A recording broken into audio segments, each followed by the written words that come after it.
Station here in Melbourne with Nadia and Dean and Lynn, and we're all talking about the exciting new horizons that are taking place here in Australia for the Awakening the Dreamer program, the Change the Dream Symposium. And Nadia has the coolest idea about the idea a 4-minute that campaign. I think when you go through the symposium, what happens is that you're so overwhelmed and so overpowered by emotions, and you're starting to walk out and saying, what can I do to actually change the planet? And it becomes big and bigger and bigger in your mind because you're thinking about it. And it comes from a song. It's literally the Justin Timberlake and Madonna song, which is "It just takes 4 minutes to save the world." And if we all just did something 4 minutes a day, and it doesn't take a lot of time, whether it's a 4-minute shower or 4 minutes of picking up rubbish somewhere or something like that, or 4 minutes to help somebody across the road, whatever it might be, it's 4 minutes and that's it. It doesn't take a lot.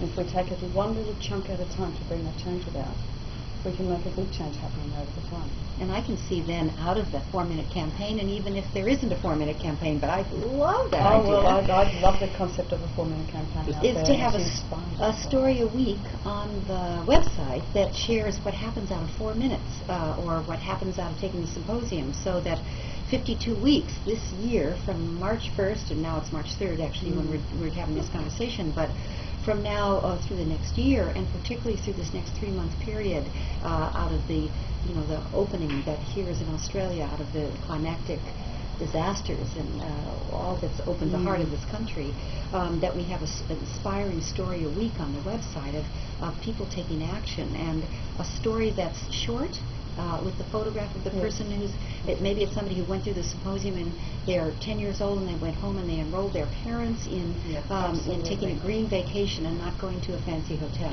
Or maybe it's a woman who realized she's never going to take a paper bag to the grocery store again after taking a symposium. Or yesterday somebody told me, after they went to the symposium, they couldn't bear going to a coffee shop and using a plastic lid any longer, so they always bring their mug. Simple little things that inspire all of us to do better. It's only little things we can do. Yes. And simply because she didn't want to throw it away, because where's the way? Yes, there isn't a There's no way. But I think the whole concept of community, and I think Australia's really showed how community can pull together. Yes. But Australia, Jen, I think around the globe, people are calling out for community. Yes. They understand that that is ultimately where the strength comes out of and where the support sits as well.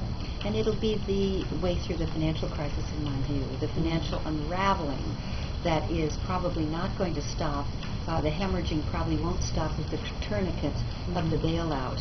We need to get to the source of it. And so it's going to be probably a longer experience than many of us would wish for. At the same time, it'll force us to get to the root of the matter, the heart of the matter. And so coming into community, which is what the word community means, coming into unity, is our security. It is the way through. It is where the genius of our culture and our species lives. No, that's very apt. And if you look at the recent fires around Melbourne here, we've seen astonishing examples of community forming, and the communities have been decimated, and instead of the communities thinking of themselves about the victims, they're actually thinking about how they can rebuild, and they're lucky to have got away with their lives. And you're just seeing this amazing quality of humanity emerging through these people. And it's not just the people who've been impacted directly, but it's the wider community all feeling their pain and feeling their hope as well. And wanting to assist and wanting to help. But I think when you come out of the symposium to think that I do 4 minutes within my community, it's a starting point. And then you can go to the broader global community, because that's part of our community as well, if you choose to. And the power of actually engaging education, or the school children, in just the 4 minutes a day or 4 minutes a week, and sharing that story with each other in the way that only kids seem to be able to do, that can be extraordinary too. So I'm excited about what we can do here on the website, how we can feed beautiful stories to the media, positive, inspiring stories. There's plenty of bad ones. They don't need a bigger supply of that, but they do need a bigger supply of in short, beautiful, inspiring stories and clips of people making a difference, of people coming to their senses, of people finding their way through coming together in compassionate community. And I think it's really about people coming forward and telling those stories, giving that information and sending it through. What an exciting time. Well, we are one world. We are. We are one world. We're all connected. And I'll take all the juice and excitement and beauty and depth that's happening here in Australia around the world with me to every city I go to. Thank you. Beautiful. Thank you. Thank you. Thank you for your time.